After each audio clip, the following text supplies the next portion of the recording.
Hola a todos, bienvenidos a un nuevo vídeo en mi canal de YouTube Antón GF.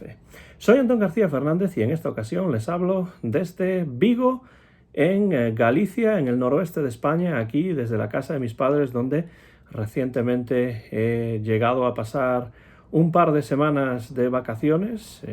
para ver a familia, para ver a amigos. He venido, por supuesto, con mi esposa y con mi hija, y siempre que estoy en casa de mis padres, pues me pongo a rebuscar en las pobladas estanterías de la biblioteca de mis padres y leo ciertas novelas que no podría leer de otra manera porque no las tengo en mi casa en Jackson, Tennessee. Y de alguna de ellas quiero hablar mientras estoy aquí de vacaciones en Vigo. Y la primera de la que quiero hablar es esta obra del escritor Stefan Zweig, que se llama Novela de ajedrez, o en la versión alemana creo que el título es Die Schachnovelle. Sí, Die Schachnovelle, que es una obra de Stefan Zweig, como se puede ver, una obra bastante breve, una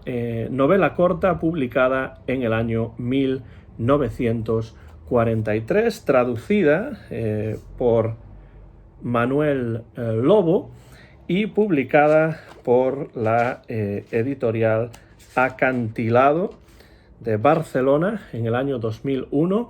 en esta colección que se llama Narrativa del Acantilado. Y de Stefan Zweig, que nació en Viena en el año 1881 y murió en Brasil, en la ciudad de Petrópolis, en 1942, dice esta edición que fue un escritor enormemente popular, tanto en su faceta de ensayista y biógrafo como en la de novelista. A mí la verdad es que siempre me ha interesado Zweig mucho más en su faceta de novelista que en su faceta de ensayista, filósofo, etc. Dice: su capacidad narrativa, la pericia y la delicadeza en la descripción de los sentimientos y la elegancia de su estilo lo convierte en un narrador fascinante, capaz de seducirnos desde las primeras líneas. Esto es cierto y esto está bastante claro en esta novela de ajedrez. Un autor representativo de aquella Europa que desapareció tras la Segunda Guerra Mundial. Y efectivamente, la Segunda Guerra Mundial, el nazismo, tiene su importancia en esta novela de ajedrez. Y ya digo que por su capacidad narrativa, a mí Zweig siempre me ha parecido más interesante como novelista que en cualquiera de sus otras facetas. Y esta novela de ajedrez, o Schachnovelle, es un estudio básicamente sobre la idea de obsesión. La obsesión que produce aquí el ajedrez, que vemos en el título y vemos también en la portada, pero en general también cualquier actividad que se realice en la vida de forma exclusiva o de forma obsesiva. En esta novela de ajedrez nos enfrentamos a una narración en primera persona por parte de un personaje que asiste a lo que narra. Es decir, él no es realmente protagonista de lo que narra, sino que es una persona que asiste a lo que narra, es testigo de lo que ocurre en la historia y la narra a partir de sus experiencias personales, dejando también voz a algunos de los personajes importantes dentro de la historia. Y esto es bastante típico de las novelas breves de Stefan Zweig, que son novelas,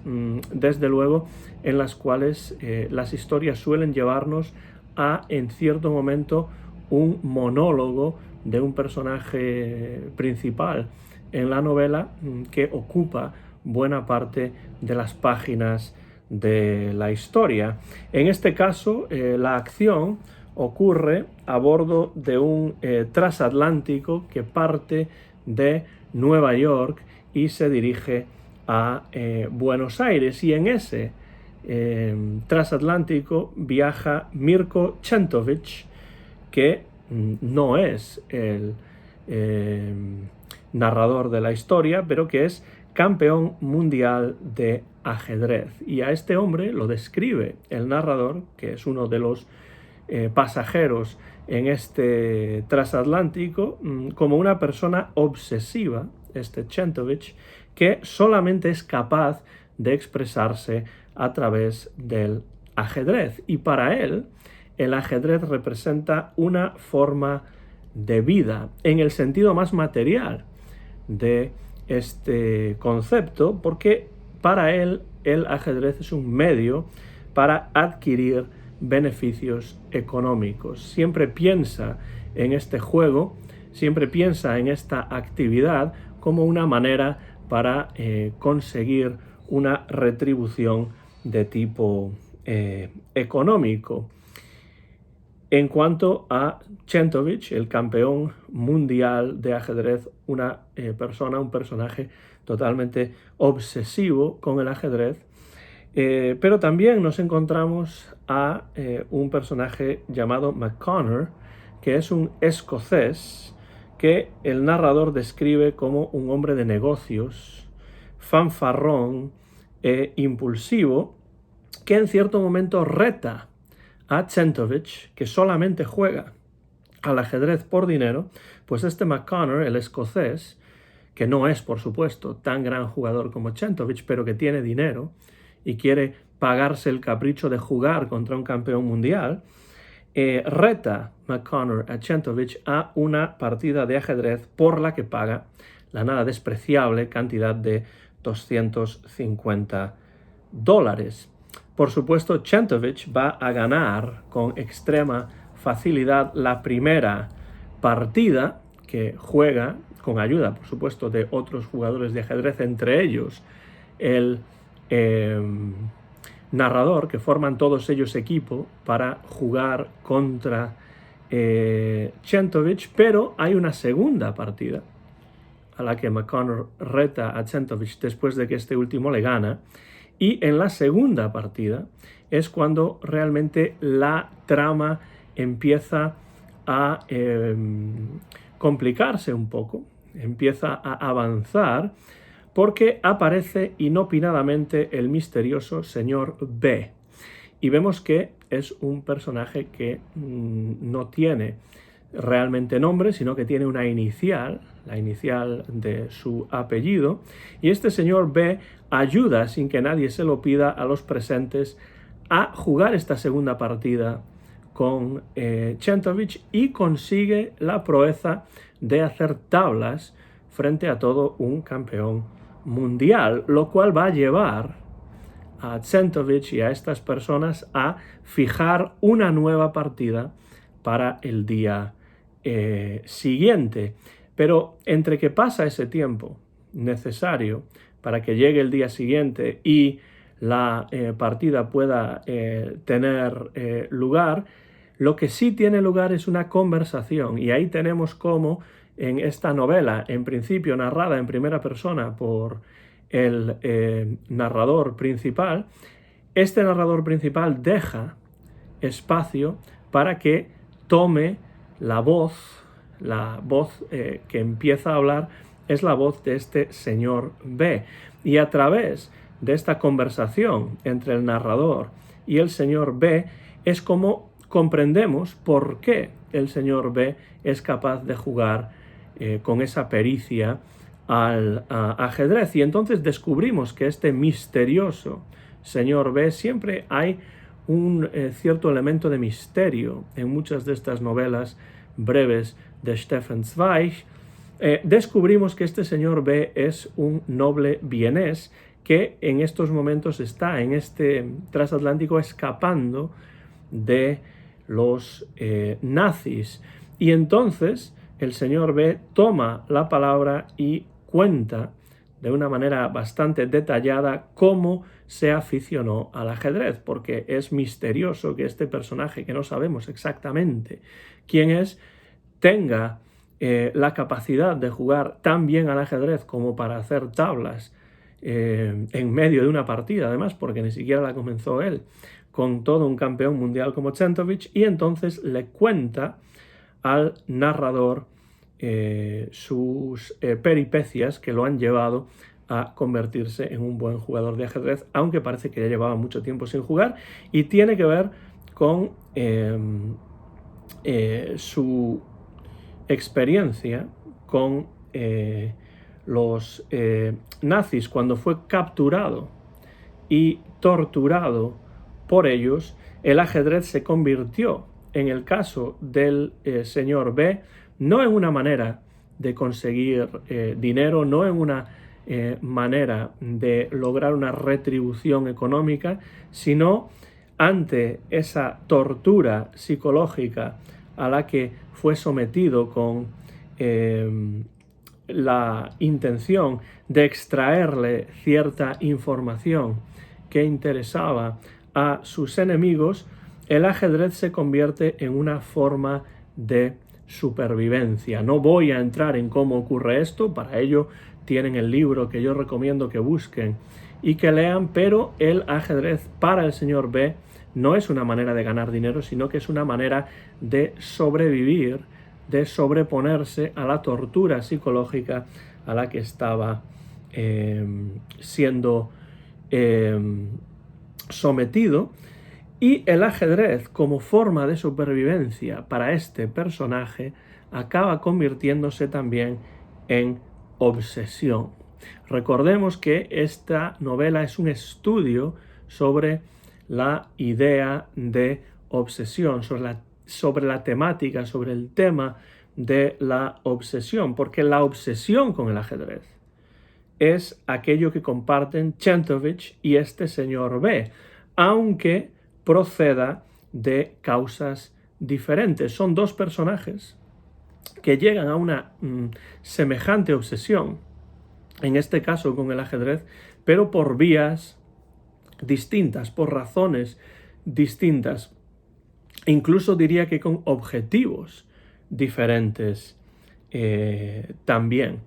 Todo esto lo conocemos, todo esto lo sabemos gracias a la conversación entre el señor B y el narrador, porque el señor B toma la palabra en cierto momento hacia la parte central de la novela y tenemos una larga sección de esta novela breve en la cual habla el señor B, hace memoria y cuenta al narrador su historia, y de esa manera nosotros como lectores podemos acceder a esa información. También, llegado el día siguiente, a la hora convenida, el señor B vencerá a Chentovich en una primera partida, pero rápidamente no será Chentovich, sino que será el propio señor B quien, enardecido por esa victoria, probando las mieles del éxito con el ajedrez de nuevo después de tanto tiempo sin jugar, venciendo además a todo un campeón mundial como Mirko Chentovich, entonces le exige el señor B a Chentovich una nueva partida. Y ahí podemos ver cómo la obsesión del señor B, reprimida durante bastante tiempo, empieza a subir a la superficie, empieza a manifestarse de nuevo, y este comportamiento obsesivo del señor B acabará afectando a sus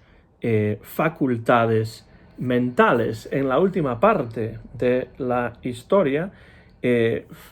pierde el señor B la partida, porque lo que está haciendo es tratar de reproducir ciertas partidas que él se había memorizado durante ese tiempo de confinamiento, durante ese tiempo de prisión a la que le sometieron los nazis, y entonces no es capaz de jugar la partida más que en base a esos recuerdos de las partidas que había memorizado. Y entonces, en cierto momento, miró el tablero el señor B y empezó a balbucear de un modo penoso. Pero si es que al rey le toca estar en F7, no es ahí donde tiene que estar, ni de lejos. Usted ha movido mal, le dice a Chentovich cómo debe mover según ese esquema de partida que tenía en la cabeza. Todo está fuera de sitio. En este tablero el peón tendría que estar en G5 y no en G4. Esto es de otra partida, esto es. Y entonces ahí vemos que la obsesión se manifiesta, la obsesión malsana se manifiesta, y lo que hace es atacar a las facultades mentales de este hombre, de este señor B, que hasta entonces había sido capaz de actuar de una manera lógica, de una manera aceptable e incluso con éxito, venciendo en la primera partida. Pero en cuanto las cosas cambian, en cuanto la partida ya no se ajusta a esos parámetros que él tiene en la cabeza, pues ahí viene el problema. Y entonces, más que como un juego, el ajedrez aparece aquí, en esta novela de Stefan Zweig, como catalizador de las obsesiones humanas. Lo que vemos en esta novela, en esta Schachnovelle o novela de ajedrez, es una visión ambivalente del ajedrez. Por un lado, como forma de vida o como manera de sobrevivir a ciertas dificultades. Pueden ser dos razones por las cuales estos dos personajes se acercan al ajedrez, pero estas razones devienen en obsesión y por tanto se ve el ajedrez también como una obsesión malsana que lo que hace es alejarnos de la realidad. Y este es un elemento importante en esta novela en la que nos encontramos con un personaje como es el señor B, que ante la inmersión en el ajedrez, después de tanto tiempo sin jugar, y ante también el recuerdo de ese contexto en el cual aprendió a jugar el ajedrez como forma de supervivencia ante una presión psicológica absolutamente impresionante y brutalmente nociva, pues el ajedrez y todas estas ideas relacionadas con el ajedrez acaban afectándole de una manera muy potente, muy fuerte, hasta tal punto que aleja al personaje de la realidad, y cuando la realidad no se adecúa a lo que él espera, entonces tiene verdaderos problemas para compatibilizarse con lo que hay a su alrededor, hasta tal punto que el narrador le dice en cierto momento: no, le dije en voz baja, pero ya es hora de que deje de jugar, todavía está a tiempo, recuerde lo que le dijo el médico. Y entonces el señor B comprende que ha perdido la partida, y si ha perdido la partida es porque no ha sabido adecuarse a la realidad que tenía delante de él. Tenía una idea formada en su mente de lo que iba a ser esta partida, pero al no adecuarse con lo que realmente ocurrió o lo que realmente pasaba sobre el tablero, pues no es capaz de, como digo, hacerse compatible con la situación y, por supuesto, pierde completamente los papeles, y esa obsesión personificada en el juego del ajedrez, o podríamos decir también esa obsesión de la cual es metáfora el juego del ajedrez, se presenta claramente ante el lector en la parte final de esta novela, excelentemente escrita por Stefan Zweig, que, como ya he dicho anteriormente, siempre me ha parecido más interesante como novelista, como narrador, que como ensayista o como filósofo. No es una mala manera de entrar en la literatura de Stefan Zweig leer esta novela de ajedrez. Por supuesto, no es necesario tener conocimientos de ajedrez tampoco para leer y comprender y seguir sin ningún problema esta obra del escritor vienés. Obra, como digo, del año 1943, publicada en español en traducción de Manuel Lobo por la editorial barcelonesa Acantilado, que les recomiendo si es que no conocen ya esta obra. Si la conocen, si la han leído, si les interesa la figura de Stefan Zweig, dejen comentarios por la parte de abajo de este vídeo. Por supuesto, yo estaré encantado de responderlos, leerlos y poder entrar en conversación con ustedes acerca de esta u otras obras de Stefan Zweig. Soy Antón García Fernández y me despido ya en esta ocasión de vacaciones durante un par de semanas más en Vigo, en Galicia, en el noroeste de España. Mío es el copyright de este vídeo que he grabado en el mes de junio, a finales del mes de julio de junio del año 2022. Y muy pronto van a poder ver este vídeo que he grabado sin ningún tipo de cortes y en directo en mi canal de YouTube, Antón GF. Gracias por su atención como siempre, gracias por cualquier comentario que dejen por la parte de abajo del vídeo y hasta la próxima ocasión.